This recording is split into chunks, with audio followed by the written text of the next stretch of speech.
So to the degree that we're willing to feel our, pain, our existential crisis, and not anesthetize it, not numb it, not run from it like we were talking about before, not abandon it, and be with it. Stay in the fire of the transformation of whatever it is, and not bolt like we started this conversation with. Welcome to the Relational Parenting Podcast. I'm Jennifer Hayes, a parent coach and 20-year child care veteran.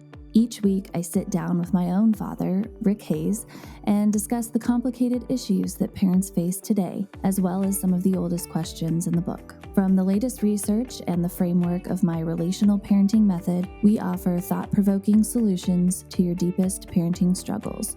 Added bonuses include intergenerational wounding discussions and guest childcare experts. We will also start taking your parenting questions in episode 5, so be sure to comment with your biggest questions or email me directly at jenny@jennyb.co. Let's get started. Jana Wilson is an emotional healing educator, meditation teacher, retreat leader, hypnotherapist, HeartMath Facilitator, and founder of the Emotional Healing System. For the past 2 decades, she has taught thousands internationally in group and private retreats. Jana trained with best-selling author and physician Deepak Chopra and New York Times best-selling author Debbie Ford. She lives off-grid in the foothills of Santa Fe, New Mexico, with her husband and business partner, Dr. Lance Wilson.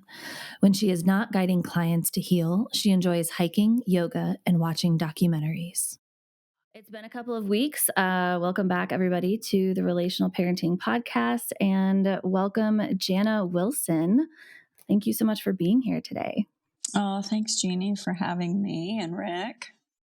Yeah. Hey there. So Jana, you recently released a book called Wise Little One, and recently released, but many, many years in the making. Is that right? That's right. Yeah. And you sent me a copy of the book, and I read it, and I was just blown away, and it spoke to me in so many different parts of my life. Yeah. But the inner child cool work book that you talk about is like, it's so like the depth that you go into with it is what kind of really pulled me in, because I've known about inner child work. I've done a little bit of it with my own therapist, but I haven't done the deep dive that you've done. And I was just so excited to have you on here and to have you share more about what you do with our audience, who parents, bringing up their children who are currently in their inner child, and not creating an environment where those children grow up and have to be adults who reparent themselves. And I'm just so excited to have you. Thank you. I have not done inner child work, and reading what I've read of your book convinces me I probably need to do some of them. I appreciate the exposure. I've heard that phrase before, but I appreciate the exposure to the term. The stories you tell are very, you can tell you've been there. The way you describe some of the situations, it was very, very not hard hitting, but affected me and made me take what you're saying very seriously. I need to explore that more myself. So thank you. Yeah, thank you. Of course, when I was young, I didn't know I was managing my inner child, right? I didn't know anything about that. I didn't understand developmental trauma. I didn't understand precognitive trauma, which I experienced in the womb. We all know that mothers who drink, do drugs when they're pregnant, of course, it's affecting the fetus. But what about a mother who's clinically depressed? What about a mother who is being beaten or being abused, emotional abuse even? And the child's taking a steady diet of adrenaline, noradrenaline, cortisol. And the best way, many people ask me, what is the inner child? It is our feeling self. When we were little, we don't have the rational structure defenses of an adult. So we take everything personal. Those first 7 years of a developmental years, birth to 7 is developmental. And we're looking through this lens at everything through filtering of our emotions. And when I started doing work and shadow work and all my professional training, I began to see that if I could, and this was like in the early 90s when John Bradshaw was really the one who opened my eyes to inner child and healing the toxic family dysfunctional dynamic, because my father was an alcoholic. My mother, of course, was a battered woman. So she had battered woman syndrome. She also had bipolar, borderline personality disorders. So she was dealing with, a lot from the loss of her father when she was 12. And so, then we go intergenerational trauma. The Bible says the sins of the father get passed on. And so in my family, that was being passed on. My father, they immigrated from Ireland. There's a lot of drinking. And so you start to see your own family of origins trauma and that you're taking it on. And of course, that was in hindsight, right? That I was doing always. That. Yeah. And there's different types of trauma. Of course, wise little one, I scored 10 out of 10 in adverse childhood experiences. So there's 10 questions clinicians give clients to, ascertain what type of trauma did they have growing up. And mine, I answer yes to all 10. Wow. But there's traumas. I don't even like to say big T trauma and little T trauma, because the little T trauma, it's like you're negating it. You're minimizing it. To a child, I had a client once. She said, my childhood was great. My parents were great. They're still married. I don't know why at 45 years old, I'm unhappy. That's why I came to you. And I took her through hypnotherapy, and she discovered when she was 5, so that's that first, 7 years, she was at a lake. They were forcing her to get into the lake. She couldn't see the bottom of the lake. It scared her. Rather than honoring that she wasn't ready and let her go in her own time, they forced her in because, of course, they knew she'd be fine. In that moment, because her reality was denied, and she wasn't being seen or heard, which are 2 archetypal parental trauma that parents do unknowingly, unconscious, they're not intentionally doing this. But so she made a meaning, and I call it our operating system. Her meaning was, my feelings don't matter. Yeah. If they did, Mom and Dad would listen. They would not have forced me in that water. So at 5 years old, she makes a meaning that my feelings don't matter. And guess at 45, what's her biggest complaint? No one cares about what I feel. No one listens to me. Yeah. It sticks. It becomes part of her infrastructure. And I call it the operating system, Rick. That's she defaults to it. Becomes that, yeah. And that might have been generational too. I mean, her parents may have been raised that way and thought they were being good parents because that's the way we do it. And by golly, next thing you know, it's generational. Yeah. Exactly. Like, be a big girl, boys get that message, don't be weak, don't cry, man up. And we get these, and it's not because we had malicious parents. I mean, let's face it, parenting doesn't come with a booklet. We don't go to school to learn emotional intelligence. Yeah. That's one of my favorite things. We're trying to change. Why not? Yeah. Why? We've been doing this for a while now. Why is there not a manual and a test you have to take before you become a parent? For a driver's license, there ought to be some basic things you have to pass before you're allowed to breed. Okay. Exactly. I know that'll never happen. Or at least for the parents who want that, right? Like, hey, I'm a new parent, I'm pregnant. Is there a book out there that teaches me how to conscious parent? Well, there is now. Dr. Shafali has one, and conscious parenting, and There's a lot, and it makes me so happy that it is becoming more mainstream now. Gentle parenting is kind of the big term. Conscious and mindful, I think, are also out there. And that's, with relational parenting, similar to what we're trying to do, is like, it's all about the emotional intelligence. It's all about meeting the emotional needs of your children between those ages 0 to 7, because that's what sets them up with the foundation to move into cognitive, to move into the higher brain, to move into reasoning and all of those different skills. Because if you don't address the emotional foundation first, and we don't honor all of those things first, and we validate our child's reality, etc., then they move through life thinking, I don't matter, what I think doesn't matter, my feelings don't matter, nobody believes me, etc. And those carry on, like that one woman you talked about as a client. She's 45 and she still believes those things. I still believe. Well, not anymore, but right now she's gone through your retreat. But yeah, I mean, I've been in therapy with my therapist for like 8 years now. And I'm still working on undoing some of the beliefs that I hold from my childhood.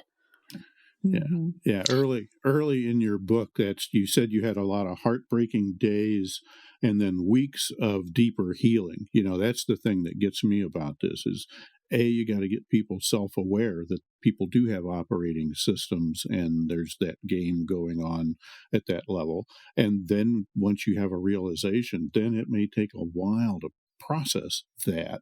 It's not a snap your finger kind of fix thing. It's hard work. Well, a belief is a practiced thought.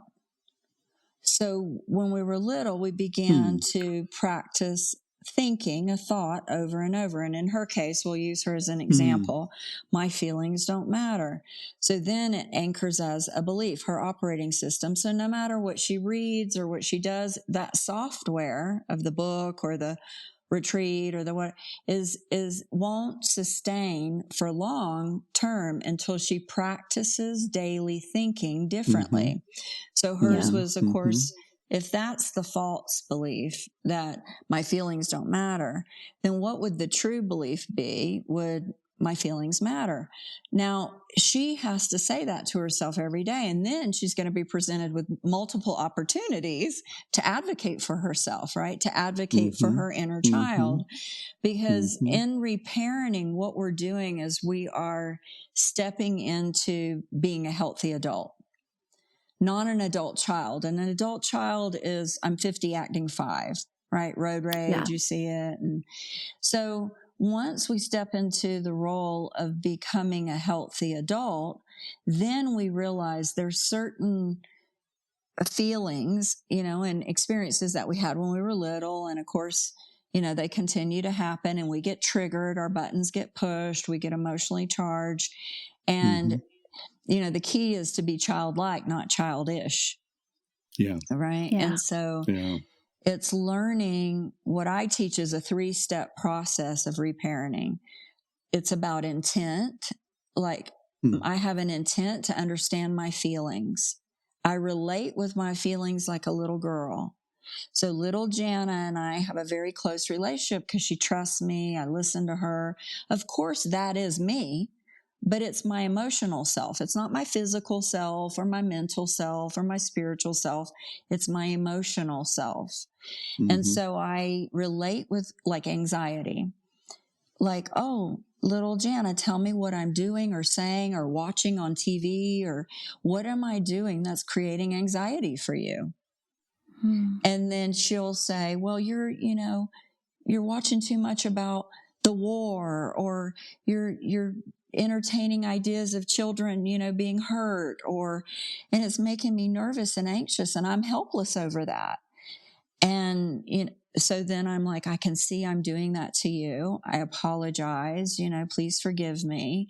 And then what action do I need to take? Well, the action is stop consuming that stuff that's making me anxious, right? Right. Yeah. It could be about money. Oh, you're telling me we don't have enough money, that, we're going to be, homeless, or, that's creating anxiety. General anxiety disorder is one of the all-time, largest prescribed disorders, right? And and it's people, it's each person creating a story in their mind that creates the anxiety. Yeah. And so that's part of there's a lot more anxiety from what I hear. People, there's a lot more of it, or at least it's identified more now than other earlier generations. Maybe my generation used to worry about it. I mean, I think we kind of poo-pooed that for a long time, and now it's becoming apparent people are anxious about things more than they used to be. Right, and they're the ones it's who talked are about more. Yeah, for sure, definitely.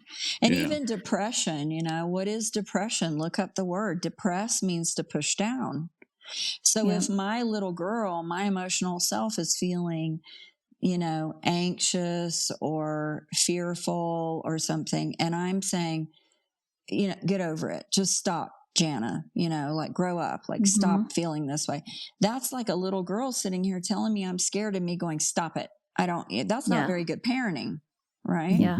But as soon as I relate with that, and I have clients put pictures of themselves as children on their phone and really make this person real, this little person that you once were. And I look at her and I'm like, oh my gosh, I wouldn't talk to a little girl that way. I would be like, what is it, dear? Tell me, I love you. I'm here. I'm listening. And so high emotional intelligence, one of the key factors is leaning into discomfort. Yes. Yes. We've talked about that before on here a few times, is that in order to do any of this work and in parenting, we talk a lot about that.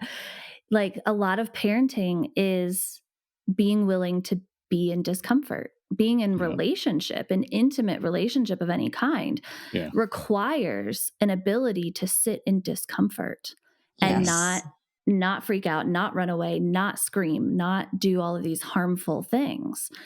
And I love the way that you describe and set up the relationship with the inner child makes it so visceral, because you make it almost another entity. Yes. And so it's like my adult self is responsible for this tiny human being. And it's me, like you said, it's still me, but I'm going to look back at 3 and 5 and 6-year-old Jenny, and I'm going to go, these are the things that I thought when I was those ages. These are the things that I felt. These are the things that I loved and wanted to do. And then I'm going to re-enter my adult body, and I'm going to look at that 5-year-old version of me and go, what did she need? Exactly. And then give that to myself. And you describe that so beautifully. You in some of your stories in the book, you really show how you did that for yourself. You really draw a picture and you show exactly how intentional you have to be about it. Like how you talked to yourself through those moments where you were like, no, I'm going to honor little Jana. I promise I'm going to take care of you first. You come first. Everything else can wait. Yeah. And that's, reparenting or parenting. It's what it's got to be. And the opposite, Jenny, is abandoning. I'll say somebody reaches out to me, they're an adult, obviously, and they say, I have abandonment issues. I know immediately that they are abandoning themselves. Yes. Because adults cannot be abandoned. Yeah. If you're handicapped, if you're elderly, if you're a child, yes, you can be abandoned, but an adult can't be abandoned. So if I'm talking to a woman and she says, this man abandoned me, and I'm like, okay, and you take care of yourself, you pay your bills, you do everything. Okay, you can't be abandoned. Yeah. Yeah. You abandoned yourself. So what does that mean? It's like, little Jana, I put somebody else's needs and above my own. And so I told her, I think I shared in the book where I met my husband now, and he was going through a divorce, I thought. And he really wasn't going to, he hadn't filed yet, right? And little Jana started screaming, oh my God, you're going to break my heart. You promised, you wouldn't do this ever again. Here I am, 49 years old at that point, and I had to stop the car and get clear. she comes first. My feelings come first. I'm not going to abandon her. So I advocated for myself, which is something I hadn't done up until that point. And I said to him, you know what? I choose me. I don't date married men. So when you're further along your path, let me know. I'm a woman of value. I value myself. I value my little girl. Yeah. Yeah. Yeah.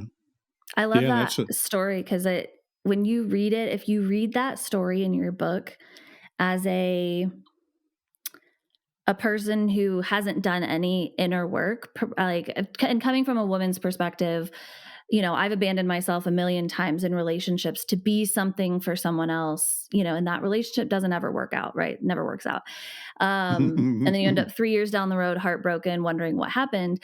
And if myself from 4+ years ago would have read that book, that story, I would have been like, man, that was cold-hearted what she said to him. And I read it now and I'm like, yes, you just didn't beat around the bush. Nothing that you said was mean or rude or unkind. It was just, this is how I feel. These are my boundaries.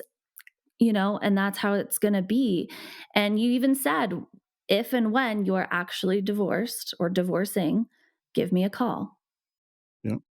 Yeah, that was 4 days later he did it. I was like, oh, he's a man of integrity. Okay. Yeah. There you go. Motivated.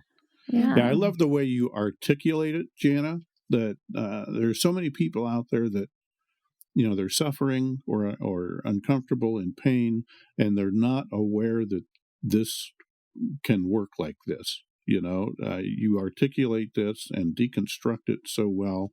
There's a method you can, speaking to the parents out there, you can work on yourself at the same time as you're parenting and eliminate or reduce the need for reparenting in your children, because of bad habits you learned maybe from your parents or some other traumatic experiences, whatever.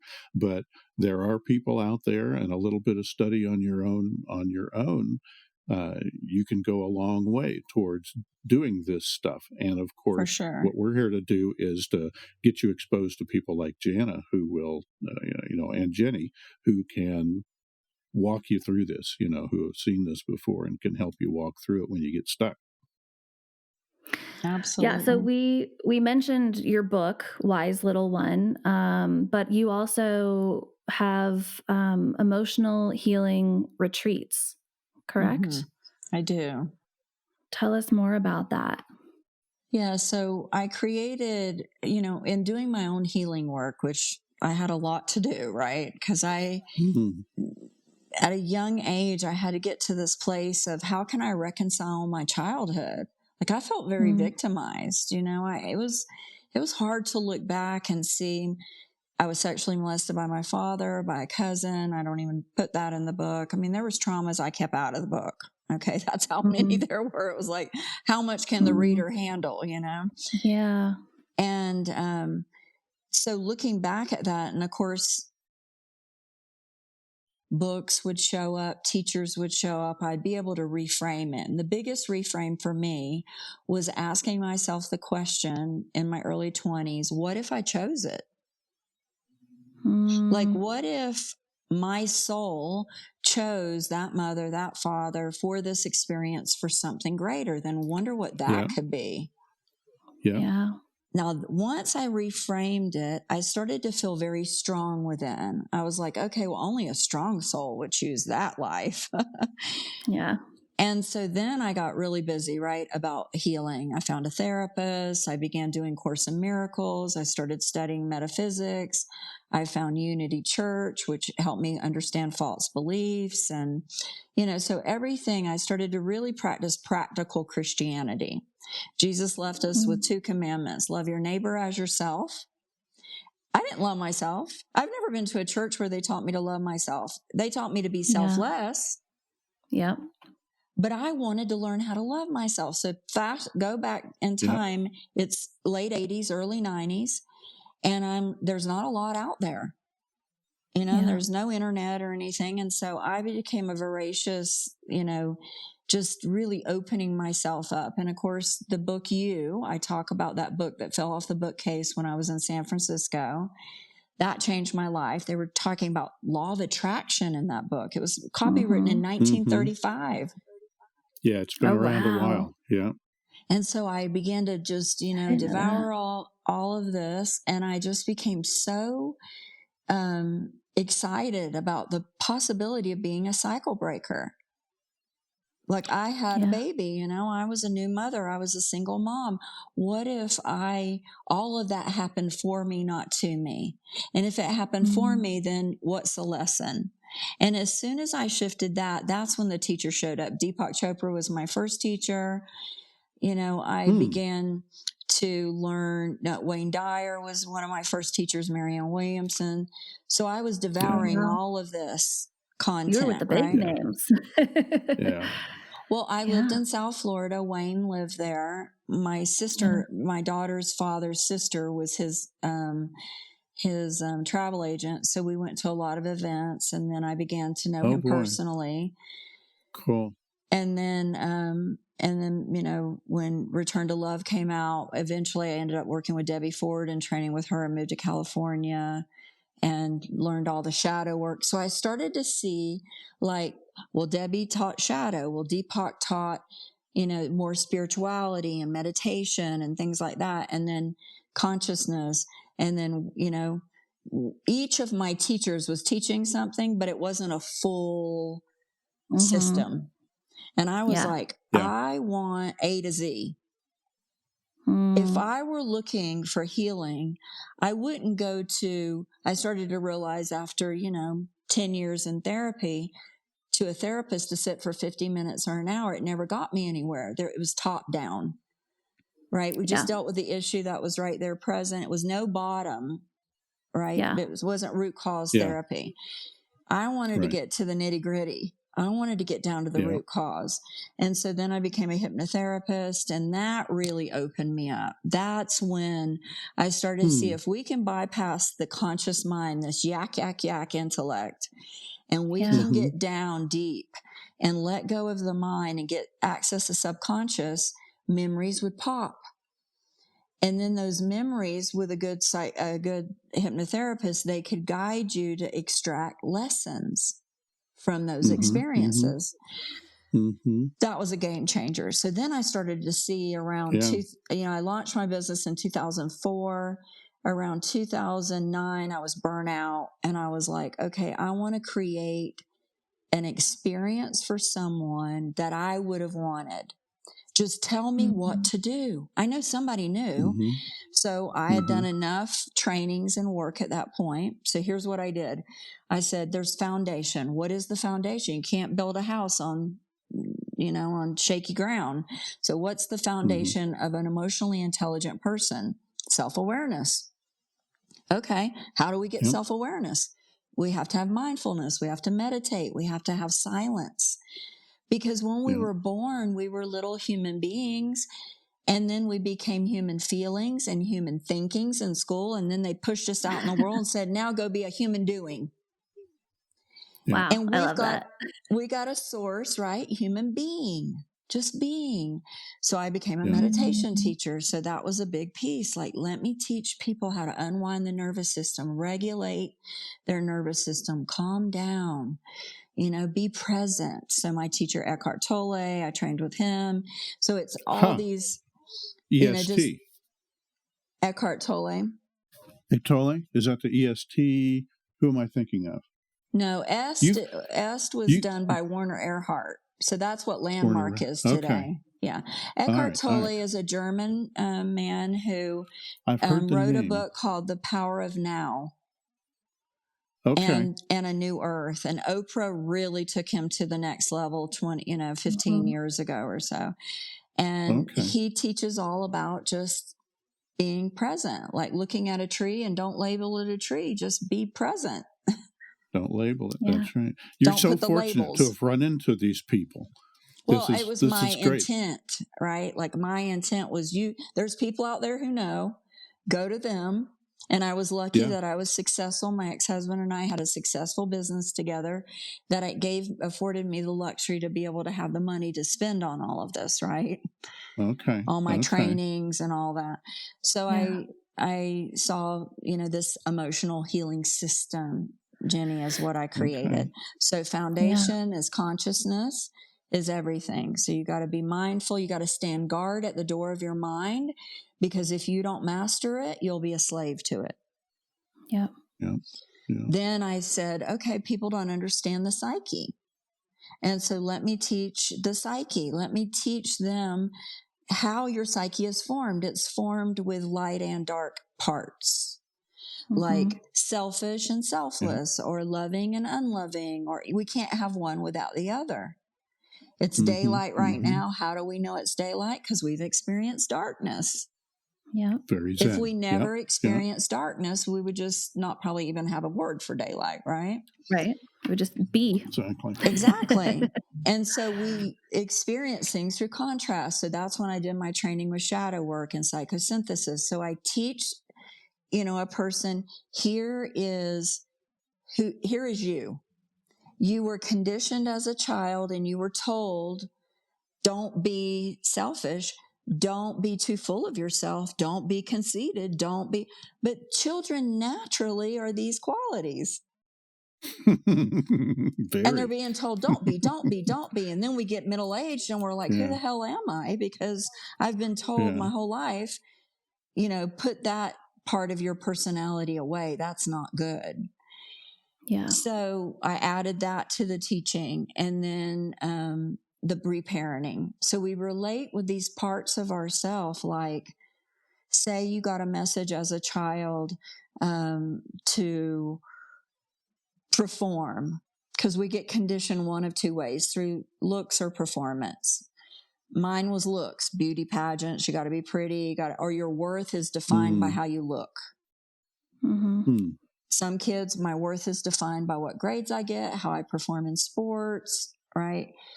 But the really conscious parent will take a child and say, I love you when you make mistakes. You don't have to get good grades for me to approve and love you. I am here for you. I validate you. I see you.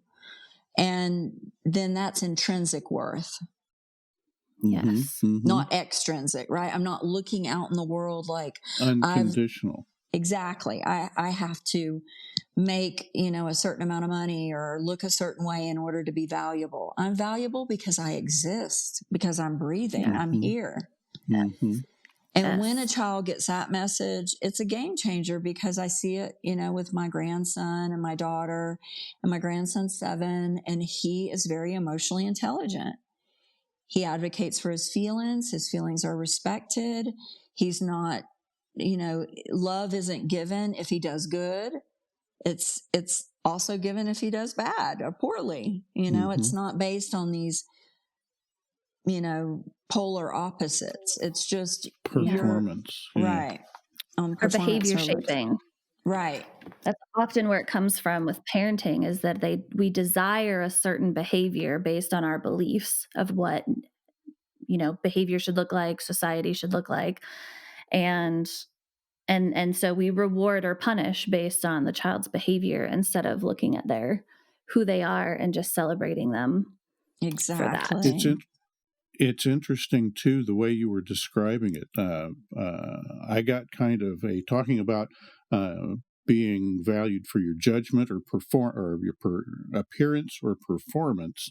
That's kind of a male female yin yang kind of concept, right? Guys tend to be valued for both. your both. I felt both. I'm thinking guys generally are judged on their worth more than their appearance, and girls it's individual, tend to be. I think, Rick. Is it a little more blended? Okay. It's individual. Everybody's different. I worked with an ER doctor this summer, a woman. Hers was total performance. Total performance. Okay. She didn't care anything about looks or, like it was just all overachiever, performer. And we do have a mix. Like Jenny said, it's a mix between, both, like, especially when Right. we're in school, our classmates and stuff, we see them, we compare ourselves, we want to fit in, all of that. But we were talking about abandonment before, and I wanted to share with you guys and the listeners, there's 4 ways we abandon ourselves. And we're talking about abandoning our inner child, our feelings, right? Yeah. The first way is we get in our head. And we love to do that. We rationalize, we justify, we analyze till we're paralyzed. We try to figure things out and feelings are not found in the mind. They are in our bodies, right? The felt senses in the body. So that's the number one way. The second way, and this is mine, is push harshly and judge yourself to perfectionism. Nothing's ever good enough, so I have to be very mindful to be gentle with little Jana, give her time to play and have adventure and not pressure her. That she's okay to lay down and eat bonbons and watch TV sometimes, right? Like to be lazy or to be because, I was afraid to be that way because I didn't want to be like my parents who were both failures. Yeah. So I pushed hard to, really not be like them. The third way is, of course, the biggest addictions, food, substance, process, all the addictions, even positive. I'm going to run. I'm stressed out. I'm going to just go run. If you're leaving the inner child back at home and going to run, you're running away from them. That's kind of an going avoidance thing, right? Exactly. So you're abandoning your feelings through some kind of activity, even meditation. Oh, I'm just going to go spiritually bypass this and meditate or pray over it. Anything can be an addiction, sure. Yeah. So these are also, if you're doing something to avoid a feeling. And then the fourth and the last way we avoid, and this is a big one for society, victim, blame others. I'm feeling this way because they hurt me and they did it and they're responsible. Yeah, I can't control it. I can't do anything about it. You said something earlier, Jana, when you began this journey, when you started finding all of these healing modalities. Before that, you were feeling like a victim. You were looking at your childhood and going, look at what I've been through. How dare they do this to me? I was just a kid, all of those feelings that people who have experienced trauma look back and have. And I've in my 20s experienced that as well. And I felt so much anger towards my parents. And I, just looked back and was like, oh my God, like this was wrong and this was wrong and this was wrong and these were, and it was like, I was finally conscious enough to see it. Even though I'd been feeling it for many years. And then I had to have this transition from feeling like a victim of my childhood, like you said, to I read the right book or listened to the right podcast and realized like, oh, maybe I chose this. Did my soul choose this journey, choose those hardships in order to create the motivation inside of me to build what I'm building now with relational parenting, with being a parent coach, with teaching others how not to do what was done to me. And so then that shift from victimhood to empowerment, to I can choose to blame and shame and hate my parents and stop talking to them and blah, blah, blah. Or I can choose to be an adult, right? And talk to them about it, to express my feelings now that I have words for those things. I can choose to move forward and step into using what happened for good, for sharing my now gifts that have developed from knowing all of those things. And I just have think to tease your dad a little. Rick, you mean you're not perfect? I mean, he's here. He's doing this podcast. We got to give him a couple of hands. Yeah. When you go to school, when you're going to learn things, you don't. In your book, you use the term Earth School. I think it was, and that's we are. I think our souls do choose maybe harder lessons. We dive into something to learn, we don't know it beforehand. That's part of why we're here. And so absolutely. Sometimes you got to wade through. Deciding to man up, deciding to, take responsibility. Get up and That's all be it an is. adult. Yeah, take responsibility and make it 100% happen. responsibility. Yeah, because if you're not taking responsibility, then you are a victim. And if you look at Cartman, he was a doctor who created the Cartman drama triangle. Are y'all familiar with that? Is that the victim, No. persecutor, rescuer? That's the third one. Yeah, that's right. Yeah. All right. So the conscious model of that is the victim becomes the creator because they took responsibility. At some level, I created this experience. There's some lesson for me. Then the rescuer, who they usually run to, which in a codependent relationship would be the caretaker. Yeah. Oh, let me take your cares to be a good person. I should do this for you. I should. Yeah. So now they become a coach. And they look to the creator, the old victim, and say, what's your responsibility here, right? Like, what is this showing you about you? What do you need to grow and learn? And then, of course, the persecutor is a challenger. And listen, all three of us know if it doesn't challenge us, it doesn't change us. You don't grow. You have to have a little pain to grow. Yeah. Yeah, it's problems precede transformation. Crisis is an evolutionary driver. It is that way in nature. We get to a point, we stagnate, no growth, and then some kind of problem creates innovation, creates the next step, right? That evolutionary process. So it's fascinating. And I read once, and I love this quote. It was by Krishnamurti. The highest form of human intelligence is self-inquiry without judgment. That's hard. So hard. That takes practice. Yeah. The lack of suspending judgment. Yeah. That takes a lot of work in my experience. But imagine if the self-inquiry is to the child. Are you going to judge the child, or are you going to accept him? Does a loving parent love the black sheep as much as the white? I hope so. Depends on where you're coming from, right? Sure, there are people who judge children. Quit sniveling. Man up, jump in the water. But that's an adult child. We're talking hopefully the listeners are conscious and they're not wanting to. Yeah. Right. That's right. If you catch yourself doing that to yourself and, when you're trying to heal, then that's just a sign there's another thing to learn. Well, you're being an adult child, so you're 50 acting 5, right? You see somebody doing road rage, we know immediately that's an immature person. I don't care what age they are. Yeah. Right. Yeah. Or living in ego. You can pick them out pretty quickly. Someone who's living from ego. And that is the adult child.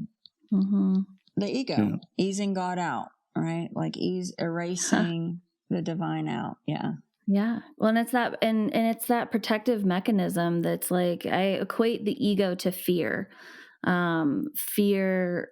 I started living by the quote or the, I don't know, just the thought of the idea of, am I doing this out of love or fear? Everything that I do, any major decision, anything that I had to do, I would start holding it up against the value of, am I doing this out of love or fear? Love or fear, love or fear. And, ego to me has come to be a place of fear. Ego is a protective mechanism that keeps us safe. It keeps us from experiencing backlash or criticism or whatever. And it might be that you inflate yourself through your ego. It might be that you, tell yourself that you're better than any certain person or subset of people in order to protect your own feelings, how you feel about yourself. And so like the ego is there to serve a purpose, but it's also like, is that the purpose you want to be fulfilling? Is fear where you want to be living, or do you want to release? And in order to do that, you've got to like accept that you're a human being with flaws. You have to accept that you are not going to live up to whatever these social expectations are of performance or looks or achievement or doing and productivity, like all of those things. And you have to start living from the inner child. What brings me joy? And nothing, as long as I'm not causing harm to another being, like nothing else matters out here. Like what brings me joy? Where do I feel loved? Where do I express love? Where do I feel full and capable and just like live from that place? Because ego just comes in to be like, no, don't do that. No, don't do that. No, don't do that. Kind of a risk management thing. Yeah. That can be hard to get to, though. People, people who are not self-aware, that can be a tough nut to crack to get people on. Well, they can't. That's why emotional intelligence, the foundation of it is self-awareness. Yeah. Yeah. So, and again, like arguing for your limitation, if you continue to say it's hard, you think it's going to get easier. Yeah. So really being mindful of conscious language, like, oh, that's hard to do. Like, okay, well, it's going to be hard then. Yeah. But if you say more and more, it's getting easier and easier for me to be aware of when I'm blah, blah, blah in my ego, or when I'm, then you'll catch it faster. You'll start to, move through it quicker. Yeah. Yeah. People, you got to get people taking those first little baby steps. That's those stories that we tell that become beliefs. Yeah. Yes, the practice thoughts.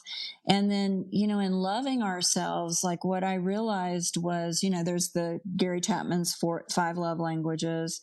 Yeah. When we're little, we know someone loves us. My granny was that for me. She would sit and hang on every word I had to say. It was as if I was the most important person in the world, right? That's she a blessing. saw me. She heard me. She was present for me. And so I know that's what helped me be the woman I am today, and the healer and the teacher and all the things that I'm doing, is because I did have that foundation. And even though my mom, put the gun to my head, did a lot of things in her messed up state, she also loved fiercely. We're not all inherently bad. And so, there was a lot of good with my mom. I'm a HeartMath teacher now. I, teach about the electromagnetic field of the heart. And when I was a teenager, I can remember my mom would come out of these hospital stints in a really higher state of consciousness. And she would have my brother and her and I hold each other and calibrate and get coherent with our heart, feel the love that we had for one another. That was a very advanced. Yeah. But I was like, how do we love ourselves? It's more than a Calgon bath and a, day at the spa or whatever. Yeah. And so I broke it down in 6 ways. Can I share it with you? Absolutely. Sure. Please. Sure. That's a very interesting learning. You had a very, interesting, here's some really horrible stuff, but then here's some really equipping stuff too. Please share. Yeah, it's kind of like, Rick, on that note, it's like, to the depths of your misery is the height of your ecstasy. I had a lot of misery. Yeah. So the opposite of that was, is pretty good. So it was like, you can dig into the earth and build a really high skyscraper, but you got to go deep in the earth. Yeah. So to the degree that we're willing to feel our, pain, our existential crisis, and not anesthetize it, not numb it, not run from it like we were talking about before, not abandon it, and be with it. Stay in the fire of the transformation of whatever it is, and not bolt like we started this conversation with, but self-love. So number 1, emotionally. Take notes, every day. If you brush your teeth, I hope, while you're brushing your teeth, create a tiny habit. Look in the mirror. Tell yourself, I am so proud of you. You are a good person. I am so happy I'm you. Yeah. Like, I love you. I'm here for you. I know I've been pushing you hard. I'm so sorry. Please forgive me. Whatever's pouring in your heart, say it. If you've been thinking, I wish my husband or my girlfriend or boyfriend, I wish somebody would tell me to tell yourself. Tell yourself. Yeah. It's not their responsibility. So emotionally, really loving yourself every day. Then physically. Now, physically, how do we love ourselves? Well, we eat high, dense nutrition. We don't overindulge. We move our body. If we're a good parent, we don't let our kids sit and eat, ice cream all day and watch cartoons. I mean, that's bad parenting. Mm-hmm. So we shouldn't do that to ourselves, right? Yeah. So physically, we want to love ourselves. We want to stay healthy and moving our body. A body in motion stays in motion. Yeah. Third, spiritually. I teach meditation. I've been a teacher for 16 years. RPM, rise, get up. What's the first thing you do? You go to the bathroom, you empty your bladder. Yep. Meditate. RPM, rise, pee, meditate. Meditate. 20, 30 minutes sitting, use a mantra, so hum is a good mantra. It means I am in Sanskrit, or you could say peace, be still, just peace, just keep thinking the word peace. Every time the mind goes away, bring it back. Prayer, of course, being in nature, connecting to spirit, that which is beyond the senses. Yeah. Right? Acknowledging something greater. Yeah. Yes. And that there is something greater. Yeah. The fourth way is organizationally. Children thrive in environments that the bills are paid. Mm-hmm. Things are clean. Things are in order. There's stability. There's structure. Yeah. Absolutely. We must provide that for ourselves, or we really start to spin out and, it's not loving. It's unloving. It's abandoning ourselves. So organizationally, financially, we've got to make sure our financial house is in order. We're paying bills. We're not overspending. We're saving. We have some stability in our finances. And drum roll, please. We'll have to get a drum. Right. And the last one is relationships. Our relationships mirror us back to ourselves.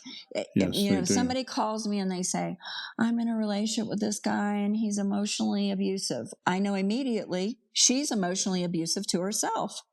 Yes. Yeah. So we want relationships or teaching. There are teachers. They are the spiritual path. So if we're in relationship with somebody who's disrespectful, it's a mirror that we're doing it to ourselves. Clean it up within, and then you'll let go of that relationship and find relationships that are healthy and loving. And thank you, first of all, for sharing those 6. I think that's a phenomenal foundation for any human being to look at and be like, how did I take care of myself today emotionally? How did I take care of myself today physically? And you're right. It's not just like take a bubble bath and feel better, because that's not like, sure, that feels good every once in a while, but that's not self-love. That's not how you get there. But when you said, one, I'm so glad that relationship was in that list. Obviously, we're very big on relationships around here. But when you said earlier that you had studied with all of these different teachers and learned all of these different pieces of what you know now, and then you were like, I want something that's all of it. I want A to Z. I want to integrate everything, and I want to create something that I would have wanted, back when. That's kind of, I really resonated with that, because that's kind of what I've done.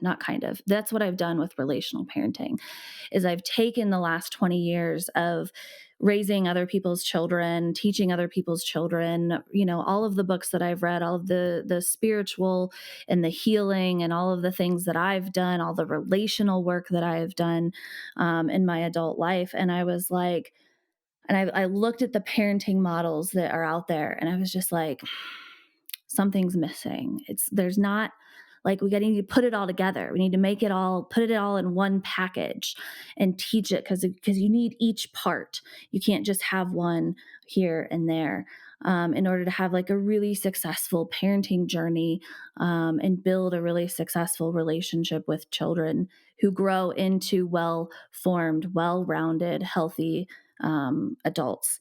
And that's where I finally came up with the word relational parenting, because in relationship, whether it's your relationship to yourself, your relationship to the world around you, your relationship to your experience and your thoughts, your relationship with other people, your parents, your friends, your coworkers, your lovers, whoever it might be, whatever it is, relationship determines 95% of everything in your life, how you relate. And so teaching, and part of relationships, there's spiritual, emotional, physical, all of those pieces go into our relationships. And it starts with how we relate to ourselves, and then it emanates out. And so if our parents can reparent themselves and learn all of these things and then parent the next generation in that way, we can make the world a better place, as my dad Absolutely. would say. Yeah. Make a little And progress. I just love eliminate some rework. Rick, you must be so proud of her. She's amazing. Oh. Thank you. I am. Yeah. She has done a lot of work. She had a somewhat tempestuous childhood too, that I was little part T of. trauma. And little T trauma. It was big T for little Jenny. It was big T for me. Right. You're right. It was big T for little Jenny. I like that. Yeah. Aw, it's been such a pleasure being here with the two of you. Thank you for doing this work.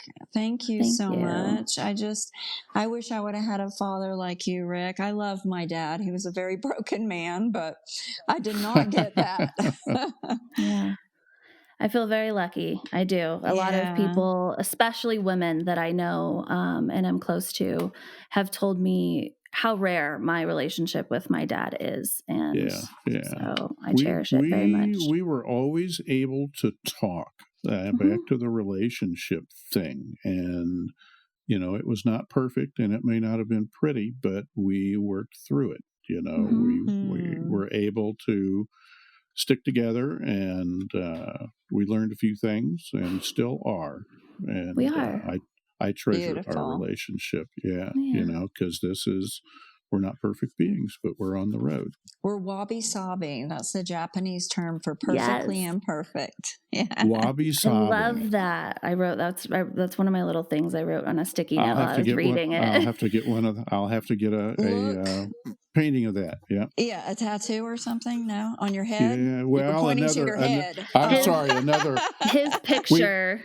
One of the early beginner's mind episodes. We'll do it. Yeah, I love that. Beginner's mind. So I'll have to get Wabi Sabi to go up here. Look up a TED Talk called Wabi Sabi. Okay. TED Talk Wabi. Okay. It's a girl named Cheryl. Hines, I think. I can't remember her last name, but she shares her story of learning about Wabi Sabi. Get some tissues because you will probably have a few tears. Okay. I have been known to cry at movies. It's powerful, though. So. Very powerful. Awesome. Thank you. Awesome. It's been great to meet you, Jana. You have a wealth. When you talk about Wayne Dyer and Deepak Chopra and everybody, you got to them when they were starting, before they were famous, and I'm like, I have all of those books. Yeah, exactly. I read all the books. Didn't do what it took to get out and meet them. And that's, I really respect that. You got out there you're pulling it all together. You're pulling so many things together. Yeah. Parents, work on yourselves and save your kids a little bit of journey, a little bit of work down the road, and make the whole thing run smoother while you're raising the kids. It's out there. You can find it. It's not the 80s. We have the internet. It's much easier to find these things than it was. When I was walking uphill to school both ways, home and there. There's a lot of stuff out there. You can get to it. Don't give our age away, Rick. Oh, good. All right. Well, thank you so much, Jana, for being here. It was beautiful. You shared such a huge wealth of knowledge with me, with the audience, with everyone. I'm so excited to share it. Yeah. Good stuff. Thank you. It was a pleasure. Thank you. All right. Happy parenting and good luck out there, everybody. Well, did you learn anything new? Or have you heard all of this before? Do you agree with us, disagree with us, have a question? We want to see you in our inbox or via the Patreon page in the show notes. Tap on either link to send us your feedback, share your own parenting story, or support our mission of providing a connected community for all parents. And don't forget to hit subscribe so you never miss an episode. If you loved this episode, click on that little star and give us 5 of them so we can get visible to other parents who are looking for us. This is your weekly reminder. Parents, You already have everything you need inside of you. You are a strong, loving, capable parent. And here, you are never alone. I'll see you next week.